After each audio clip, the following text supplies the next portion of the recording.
A virtual agenda, class 10. First, we're going to start with the reading. More than we share. Activities 2, 3, and 4 on page 102 is preparing for 17.2, which is the language key. We're going to look at get used to and be used to today to talk about familiarity, which is your worksheet 17.3. We'll have a quick look at that at the end. And then we have a Mayon reading of Black Beauty, which I believe is a comic stroke graphic novel. Familiarity, our end in mind, is to be able to use be used to and get used to express familiarity in certain actions. What is the difference between the two? Before we go into breakout groups, I would like you to tell me. Be used to, when do we use be used to?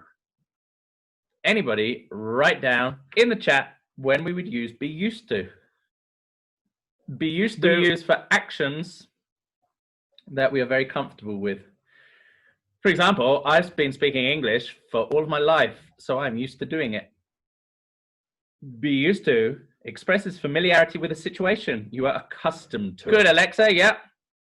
And get used to, what is the slight difference between the two? We're talking about things that we are not used to, as you said, Ines, or we are used to, but it took us a bit of time to get used to it. Okay? Indicates that a situation is unusual at first, but becomes familiar at some point. So that some point could be in the past or in the future. How's that mango going for you, Bob? Looks good. Should we concentrate on your English work? Yeah. A quick flick through the videos, make sure everyone's behaving themselves. Alexa, Dirapu, we're all having breakfast. Should have woken up earlier, shouldn't you? To see if we got the idea of this, I would like you to complete this sentence. There's a few words missing. Chuck them in the chat, please. And here we are with most of the answers are correct. Remember that the verb to be, we would change depending on the subject. So is just lovely. Well done. So here's our second sentence. Try and fill the gap in. So we're talking about the rules. We have had a comma and a conjunction, so we need to mention the object again. So Alan, Pool, Guido, Jessica, we are missing one word on the end. Okay, have got used to them would be fine, or am used to them, or as you have said, have gotten used to them. Excellent, Jocelyn. In your breakaway groups of 4 to 5, discuss things that you used to find difficult but now find easy.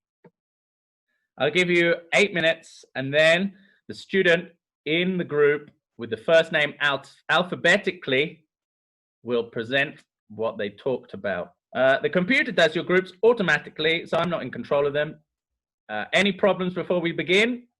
If you've got a problem, put your hand up and we'll come and see you. So all you need to do in your breakaway group is discuss things that you used to find difficult but now find easy.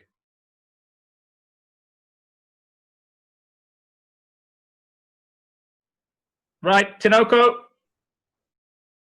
I'm here, teacher. Okay, what did we say then, Tinoko, in your group?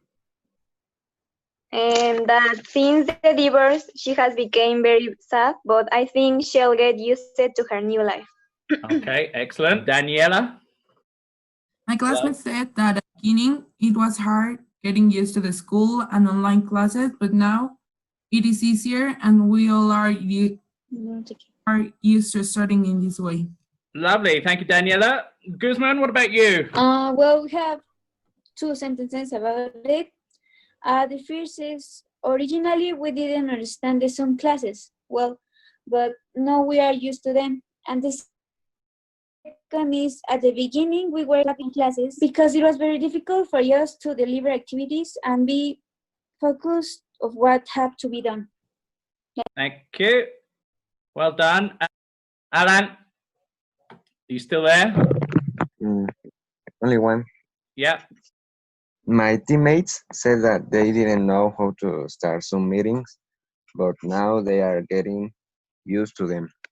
Okay, thank you. And we didn't know how to, but now Yeah. we are getting used to it. Okay, so you're cooking at home. That's good.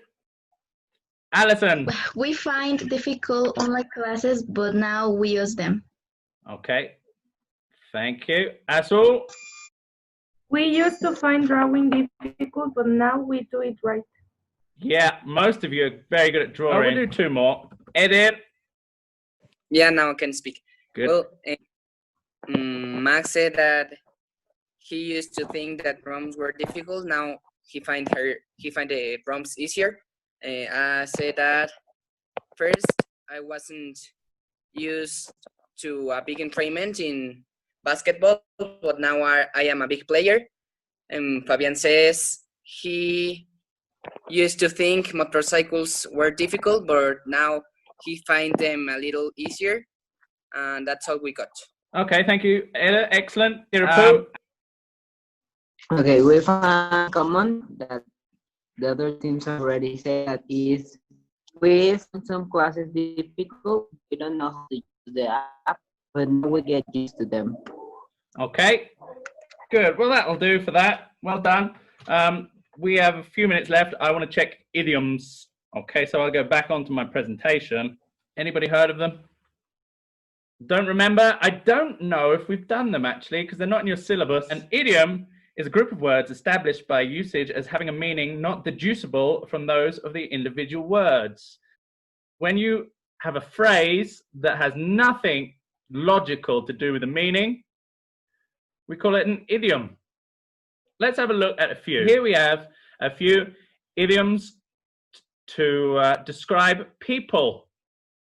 Now, you might have heard some of them before, but probably haven't heard all of them. A bad egg or a bad apple, a couch potato, a wet blanket, a pain in the neck, a bull in the china shop, an early bird, a whiz, good as gold, and a shrinking violet.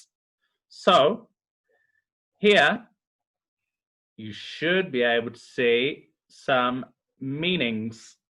What do you think it means if you call somebody a bad egg? Yep, thank you. Sophie, a bad person. Couch potato. What are we going for couch potato? Thank you, Perla. A lazy person. Good. Next one, a wet blanket. A wet blanket. There we go, Pool. Thank you. A pessimistic person. A wet blanket. Okay, a pain in the neck. Yes, Karen. Bull in a china shop. I like this one. Bull in a china shop. You can imagine it. Thank you, Fabian. Clumsy. You imagine a bull in a china shop. It's not talking about the country China. It's talking about the porcelain. You can imagine it breaking everything in the shop. Good. An early bird. An early bird. Thank you, Daniela. Yeah, someone who's always early. A whiz. Do you remember we had English whiz last year? What does it mean, a whiz, in this instance? Talented. Thank you, Eddie. And Jessica just after. A talented person is a whiz. Good as gold. Yeah, well behaved. And a shrinking violet. A shrinking violet. Someone who is shy. Okay, so those are all phrases that we use to describe people. And they're not literal.